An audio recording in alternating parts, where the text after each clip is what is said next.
Hello, everybody, and welcome back again to the formatted Radio Entrepreneurs. My name is Jeffrey Davis, and I'm the host of Radio Entrepreneurs. And I don't think it's hard to believe that our listenership is way up in this new economy. And I like to think of this as a new economy. I don't like to think of anything as, I never like to think of myself as a victim. I always like to think that I'm a fighter. And many of us are fighting back against what's been going on in these trends, and we're succeeding. We're fighting, we're succeeding. Many people are still working and employing people and keeping this economy going in a very American way, very grassroots. And, you know, I say this, I think in an unbiased way, one of the greatest fighters I've known over the last few years and great leaders is Jennifer Wolfsberg, Managing Principal of Centerpoint Advisors. Welcome, Jennifer. Thank you so much, Jeffrey. Thanks for having me today. Thank you. You know, Jennifer, I bet you've been working, and you always work hard. So and I've seen it. You must be working harder now than ever. I mean, people are really concerned about their portfolio, their investments, what to do, how to adjust, how to build stability in this market. You know, most people don't know how to handle these things. And I was wondering if you could give us some insight into what you're dealing with the average person on a daily basis. Yeah, no, great question. You know, we take a lot of great pride in a lot of communications and a lot of in-depth planning with families, but nobody can plan for something like this. But as that results, you know, we have been talking to clients nonstop, as you said, working, you know, every day of the week. We have an amazing team that we pride ourselves on outreach to families and clients. So as much as, you know, we'd love to do market updates and email distributions and you know, tax relief acts of information, et cetera, we are doing that for a broad distribution of communication. But really what families need and clients need now is a one-on-one discussion about them. And how does this affect them? They're looking at the media, they're scared, they're looking at the issues surrounding, you know, the health crisis, which is affecting obviously the financial crisis. You know, we're built in our industry to have an economic crisis that creates a financial crisis. This is one of those times that any analyst out there, they're modeling all day long, can't say, oh, this is what happens. You know, don't worry, next amount of years, this is what's going to, you know, transition over time. This has been unprecedented and it's a different level of stress, unlike 2008. Because it's feeding every insecurity on a health level, as well as a family level, a very intimate level. So what we've been doing is, yes, the broad-based outreach, but really chasing clients down for those that are saying, like, let's have a communication, let's talk. You know, let's talk about how this is affecting you. How does this affect your portfolio, your planning, your vision for the future?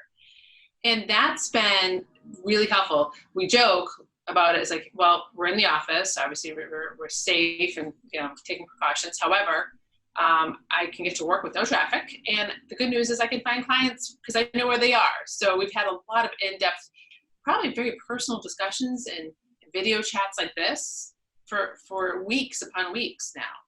And just checking in to make sure that they're okay and that their families are okay.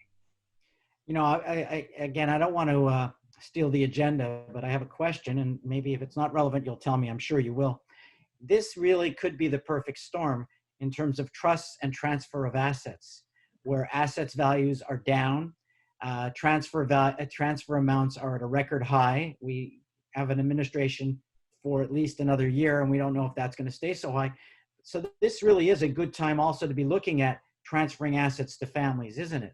Yes. Yeah, definitely. There's a whole level of estate planning. And that's a good point. Those people, we have clients that are very open to financial planning, estate planning, tax planning, and some that like to, you know, keep it off to the wayside, right? This kind of environment has only triggered people enough to say, I really need to think about the next generation, think about transfer, think about tax, think about my estate plan. I can't tell you how many estate attorneys right now we speak to that have clients that are coming to them saying, I know the document's ready and I never signed them, but what can I do? And they're literally sending out, you know, emails of saying, let's meet outside at a picnic table, you know, for precautionary purposes to sign and execute through the window of a car.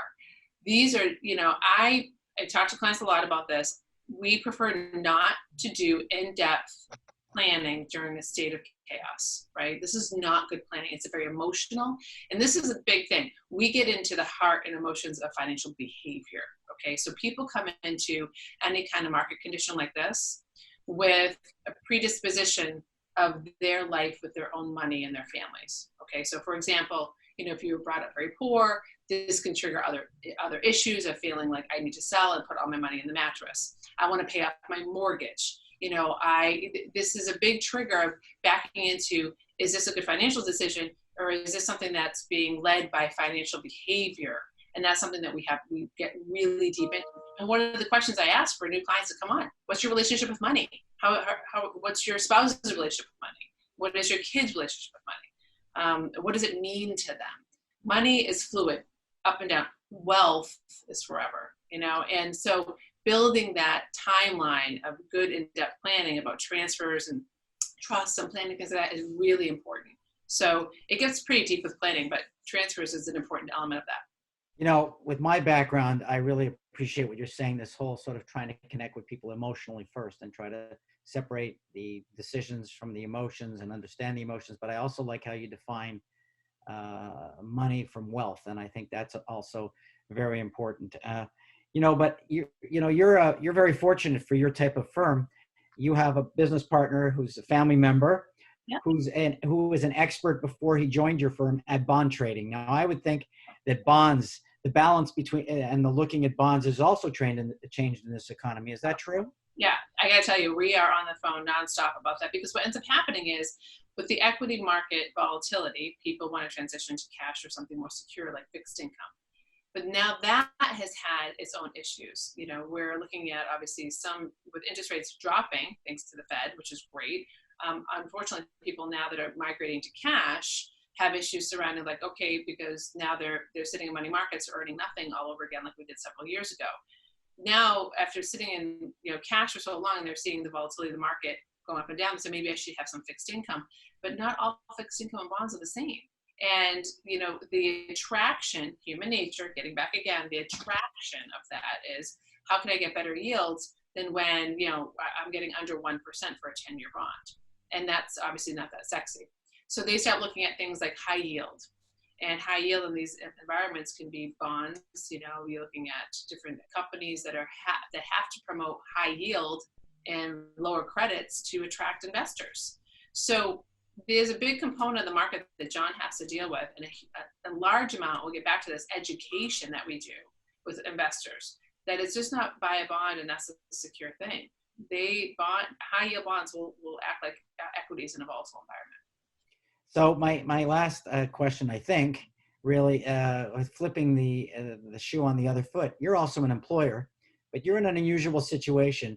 For the most part, the vast majority of your staff are millennials. And what I'm seeing on a curve is that people who sort of lived through the Second World War or the Holocaust, right through the Korean War, the Vietnam War, the more people are older and have been through these crises, the calmer they sort of are, and they have this in perspective.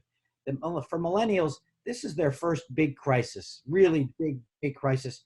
And you've got a staff, and I would think, how are you dealing and keeping everybody focused in your firm? Because again, you have a great staff of millennials, but this is their first crisis. They have that perspective. They've had no health crisis in their life, and they've had no real financial hardship in their life, right? I mean, so some of them have been through 2008, a few of the team members, but it's just like clients, 2008, you were in a different element at that age. That was, this is a different age group, right? So what you experienced in 2008, even for an investor, is very different than what you're experiencing now, because that was 12 years ago, right? So of course your people are changing, you're older, your family's getting bigger. So this adds another element of a very emotional component to it.